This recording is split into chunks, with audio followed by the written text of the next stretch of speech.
Assalamu alaikum. This is Other Future Architect Wali, and today's topic is understanding the basics of financial independence. Financial independence means reaching a point where your personal assets generate enough income to cover your living expenses without the necessity of full time employment. It is not necessarily about being rich, it's about the freedom to choose how you spend your time.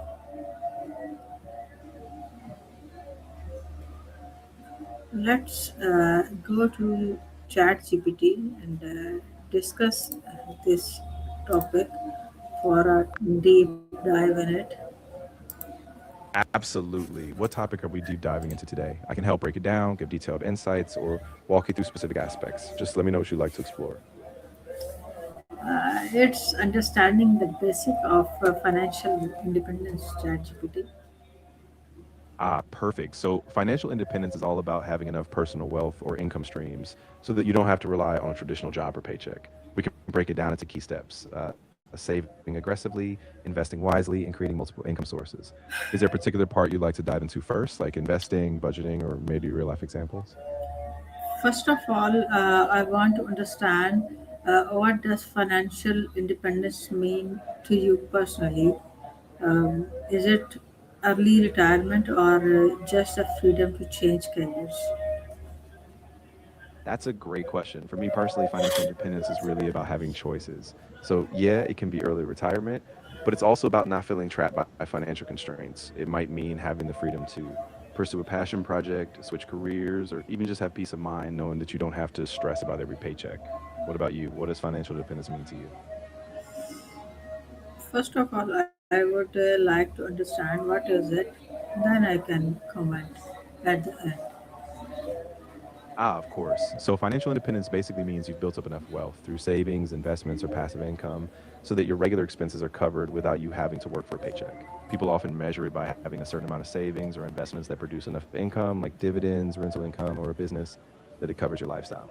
Once you reach that point, you have a lot more freedom over how you spend your time, whether that's working, volunteering, traveling, or just enjoying life. What I know is FI number. It's a crossword point. A common rule of thumb is the rule of 25, which suggests you need 25 times your annual expenses invested to consider yourself financially independent.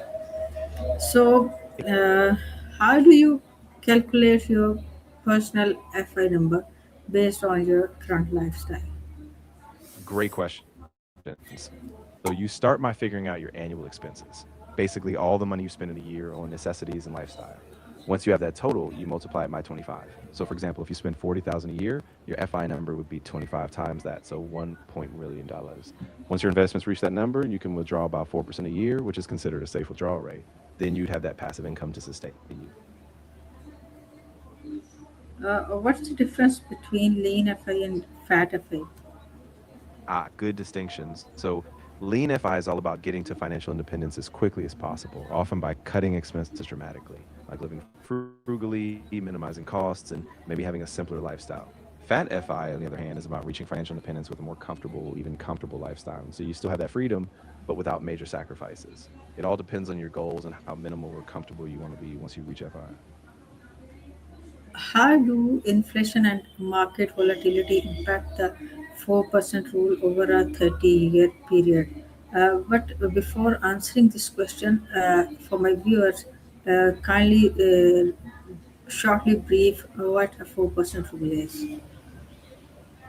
Of course, the 4% rule is a guideline often used in retirement planning. It says that if you withdraw 4% of your investments each year, adjusted for inflation, you have a good chance of your money lasting about 30 years. Now, when we bring in inflation and market volatility, it can get tricky. Inflation erodes your purchasing power over time, so the fixed 4% might not keep up. And market downturns early on can deplete your portfolio faster, meaning you risk running out of money if the market is volatile.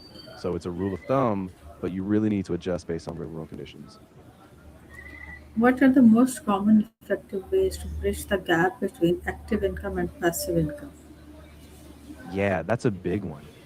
Some of the ways the most common ways are things like investing in dividend stocks, rental properties or real estate, starting a side business, creating digital products like courses or ebooks, or even monetizing a blog or YouTube channel. Basically, once you build assets that generate income without cost and effort, you start bridging that gap.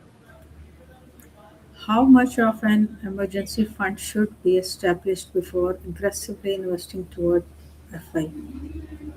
Yeah, that's super important. A common guideline is to have 3 to 6 months worth of essential expenses set aside.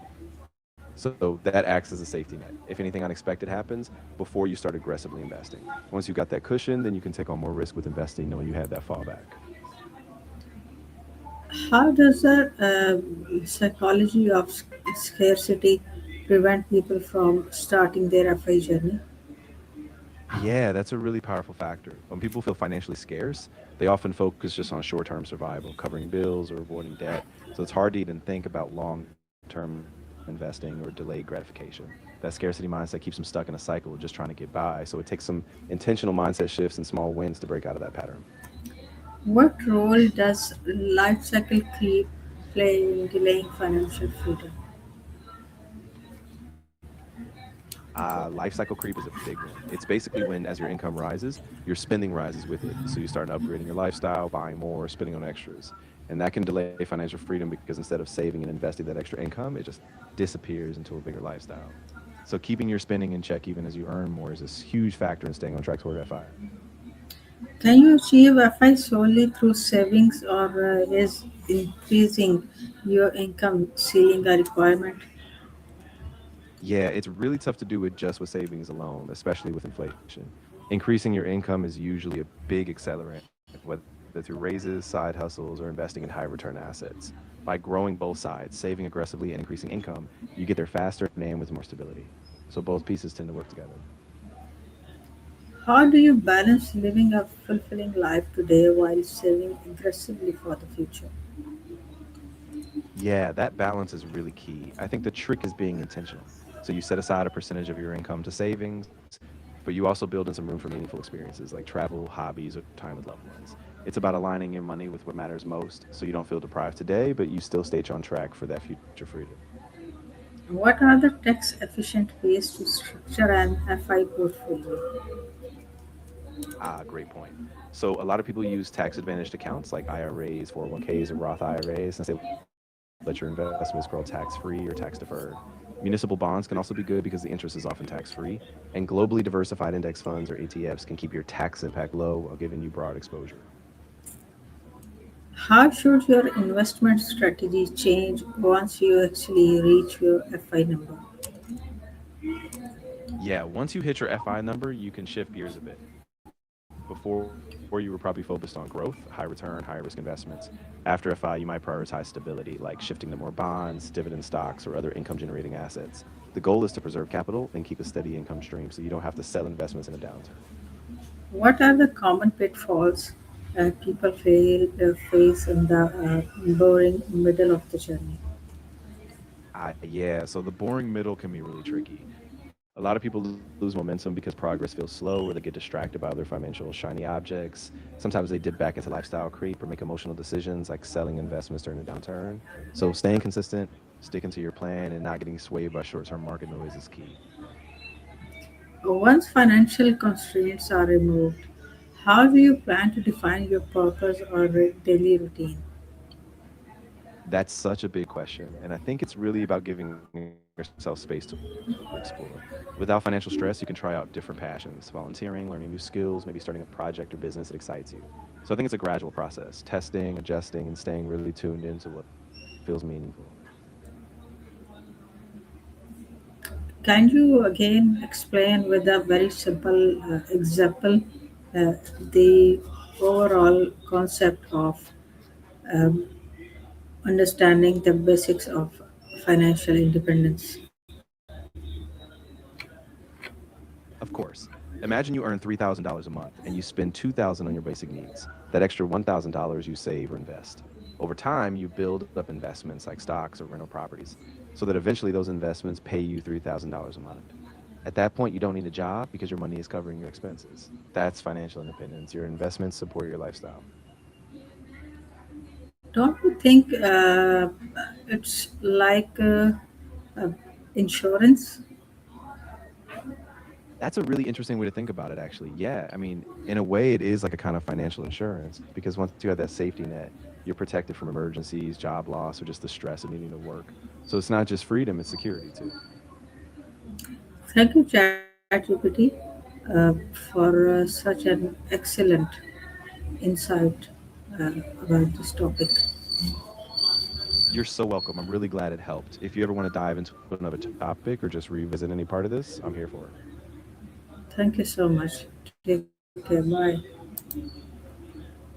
You're very welcome. Take care of yourself as well. And if anything else pops up, just reach out. Bye for now.